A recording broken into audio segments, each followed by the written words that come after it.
ọjọ́ ìbí ọjọ́ ayọ̀ ni, ọjọ́ ayẹyẹ ọjọ́ ẹ̀yẹ ni, ọjọ́ tàbí ìyẹ̀sí ilé ayé.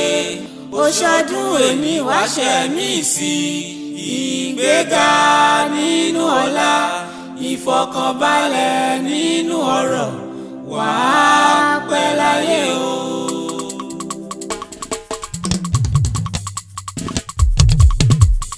Agbédé olórí aró, àlùkòdé olórí òǹkosùn, lékeleke mi tún gbẹ́rà ńdádé tó jẹ́ gbajúgbajà láwùjọ aláṣọ funfun, ọmọ ọlọ́pẹ́ iléwé àrà. Mo tún ti débi atẹ́gùn ńlá tó ń wọlé dé wẹ́rẹ́, mo tún ti mọ́kànlá orin ewì tó dùn yùngbà.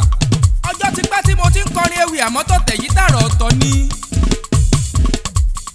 Ọlágbénkẹ́ Maria Fámákindé ló ń sọjọ́ òbí, aya late Délé Fámákindé ló ń sọjọ́ ẹ̀yẹ. Happy birthday to you, igba ọdún kan. Aṣáájú nínú ààbò tó dúró déédéé, kórìíjà òpẹ́ láyé kádà ní wáyé jẹ́ ògbélé ayé ṣe rere. Akọ́bẹ́pọ̀ ráǹlẹ̀, ẹni tó níwà mẹ́wàá ni. Akíkanjú tọ́lágbénkẹ́ jẹ́ ló jẹ́ kó di gbajúmọ̀ láàrin ìlú. Torí lójú ọ̀nà àti nípa láyé, ó kún fún ọ̀pọ̀lọpọ̀ àpá. Ẹni tó bá sá fún àpá, irú wọn kì í nípa. Ọlágbénkẹ́ Maria Fámákindé ò sá fún àpá, ló jẹ́ kó nípa rere nílé ayé. Abálájọ tí tẹ̀bítàrá fi ń gbé aya late Délé Fámákindé gẹ̀gẹ̀gẹ̀. Ọmọ dára ó dẹjọ́, ọmọ sun òwú nìyàn. Ó ti sọdún èyí náà kó tún ṣe tẹ̀mí sí i. Wàyí o, jẹ́ ìsúré gbalẹ̀ bàbá rẹ lọ. Ìwọ láya wọn nílé oyé kéré. Ọ̀mú erin lámọ̀ta òye, òmẹ́kùn láríyẹ̀. Aya wọn nílé Lúkùgbà, ibi ojúmọ́ ti ń mọ́ wá. Ìwọ lọ́mọ lódò kan ò téréré, ìwọ lọ́mọ lódò kan ò tàràrà. Odò tó ń sàn wéréke tó ń sàn wéréke. Ọlágbénkẹ́ Maria máa gbọ́ dídùn ẹnu mi. Ìwọ lọ́mọ lódò kan ò téréré, ìwọ lọ́mọ lódò kan ò tàràrà. Odò tó ń sàn wéréke tó ń sàn wéréke, tó dẹ̀yìn kúnlẹ̀ ọ̀sìnlẹ̀ tó dàbàtà, tó dẹ̀yìn kúnlẹ̀ adéláwẹ̀ tó dòkun. Onípele gbọ́dọ̀ bu mu iná lábàjá wọn ò gbọ́dọ̀ bu wẹ́sẹ̀. Kìkìdá onísọ̀bọ̀rọ̀ ni yóò mú mi odò náà gbẹ sọ̀bọ̀rọ̀ wù mí. Ẹ jẹ́ kí n dandan kó máa bá lábẹ́. A kì í dúró kí yín nífẹ̀ẹ́ Ọọ̀ni, a kì í bẹ̀rẹ̀ kí yín nífẹ̀ẹ́ òye.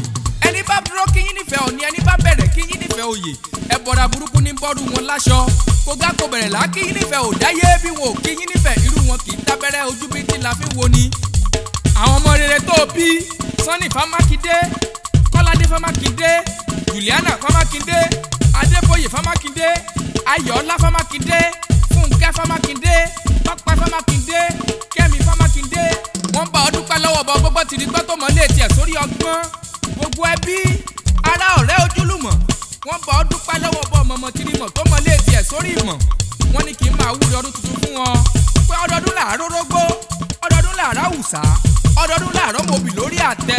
Kó o gbó, kó o tọ́, kó o fọwọ́ kọ kó o fèrègì jòbì, kó o pẹ́ bí mọ́pẹ́ ṣe ń pẹ́, kó o wà bí ọ̀wàwà, kó o dàgbà bí àgbà kan tí wọ́n fọmọ́ wú sóńdè lọ́rùn ló tún fẹ̀lẹ̀ ní kúkú ń wí. Kó o dàgbà dògbó nílé ayé, ò ní fèyí sàṣemọ́, ò ní fa ìsàn ló gbà. A kì í ṣe é mọ̀ tọ́pẹ́ wá bí ọ́ lè rè pé ta ló mórin ewì tó dùn bọnu. Máa jẹ́ kó yé wọn wípé ọdún Yẹmí Rílíwánù Olúwaṣẹ́gun ni. Ọmọ ọlọ́pẹ́ iléwé àrà ni mò ń jẹ́.